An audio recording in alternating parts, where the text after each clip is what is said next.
नरेंद्र मोदी जी के खिलाफ इतना दिल में घृणा है कि तीसरी बार प्रधानमंत्री कैसे बन गए। हारने के बाद अब वो भारत को आर्थिक रूप से अस्थिर करने के षड्यंत्र में जुटे हुए हैं। ये रिपोर्ट शनिवार को रिलीज होती है, रविवार को हल्ला मचता है ताकि सोमवार को पूरे कैपिटल मार्केट को अस्थिर कर दिया जाए। क्या वर्ल्ड बैंक, क्या मूडीज, क्या अदर्स, सबों ने भारत की ग्रोथ रेट को बहुत अप्रिशिएट किया है। हिंडनबर्ग ने वो रिपोर्ट बाकायदा वो नोटिस अपने वेबसाइट पर भी दी है, जिसमें उनको नोटिस क्यों भेजी गई है वो भी कारण है। उसका जवाब देने की बजाय अब ये फ्रंट खोला गया है।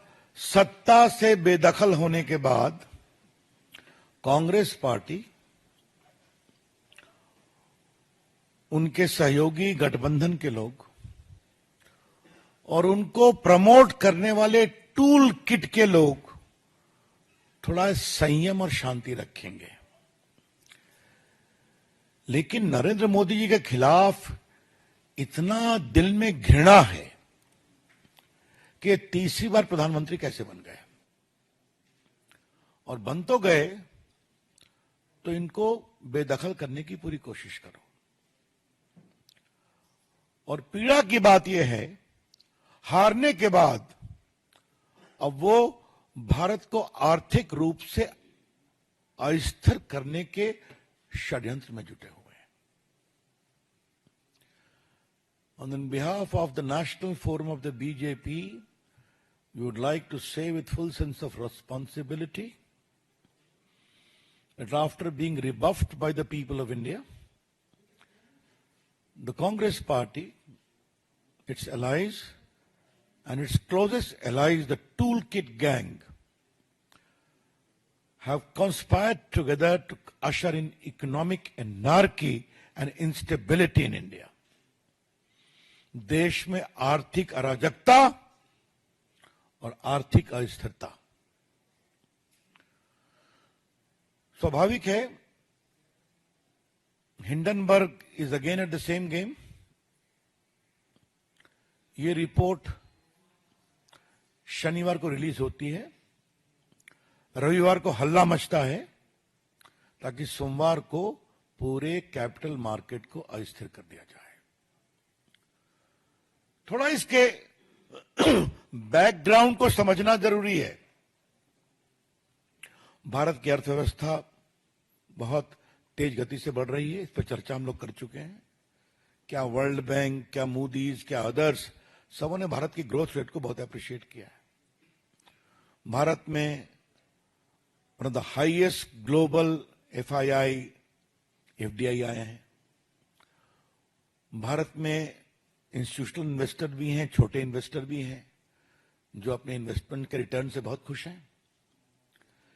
India is a safe, stable and promising market in the shares as well. SEBI का काम क्या है? सेबी को उसकी कानूनी जिम्मेवारी है कि ये मार्केट ठीक चले। और जो मित्र इसको फॉलो करते हैं, आपको मालूम है कि सेबी एक्ट में सुनवाई का प्रावधान है, निर्णय होता है, उस निर्णय के खिलाफ एक अपील का भी प्रावधान है, जहां जजेस भी बैठते हैं, हाई कोर्ट के चीफ जस्टिस या सुप्रीम कोर्ट रिटायर्ड जज, और उसके खिलाफ एक अपील का प्रावधान सुप्रीम कोर्ट में भी है। तो एक पूरा स्टैट्यूटरी स्ट्रक्चर है कि भारत के कैपिटल मार्केट को किस तरह से मैनेज किया जाए। अब मैं एनआरकी के कुछ उदाहरण आपको देना चाहता हूं। मैंने जानबूझ के जिम्मेवारी से इकोनॉमिक एनआरकी के शब्दों का प्रयोग किया है। पहले हिडनबर्ग की रिपोर्ट आई थी, आपको मालूम है। उसकी डेट आपको मालूम है कि जनवरी में ऑर्डर आया था सुप्रीम कोर्ट का। 24 में 22 इंक्वायरी कंप्लीट हो गई थी, बाद में एक और कंप्लीट हो गई। तो वो एक लीगल प्रोसेस है जो सुप्रीम कोर्ट के आदेश से चला है। अच्छा होता जो राजीव गांधी या कांग्रेस के लोग जेपीसी की बात करते हैं, बड़े वकीलों की फौज है उनके साथ, तो पेश हो जाते उसी में, इंटरवेन करते उसमें, कुछ नहीं किया। उसके बाद हिंडनबर्ग को नोटिस दी जाती है जुलाई में कि आपने जो आरोप लगाया कानून के विरोध में, आप जवाब दीजिए।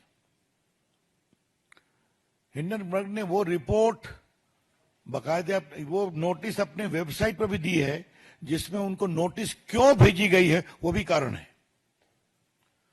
उसका जवाब देने की बजाय अब ये फ्रंट खोला गया है। मैं फिर रिपोर्ट कर रहा हूं कि जब हिंडनबर्ग के खिलाफ बाकायदे सेबी ने एक नोटिस किया जुलाई में, अपनी पूरी इंक्वायरी कंप्लीट करने के बाद, जो सुप्रीम कोर्ट के जुरिडिक्शन में हुई थी, उनके आदेश के कारण हुई थी, तब अपने बचाव के पक्ष में कोई जवाब दिए बिना उन्होंने ये अटैक किया है, बेसलेस अटैक, जिसका जवाब एक ग्रुप ने दिया है, हमें कुछ नहीं कहना है। जिसका जवाब सेबी के चेयरपर्सन ने दिया, उनके परिवार ने दिया, हमें कुछ नहीं कहना है। जिसका जवाब सेबी ने भी दिया है।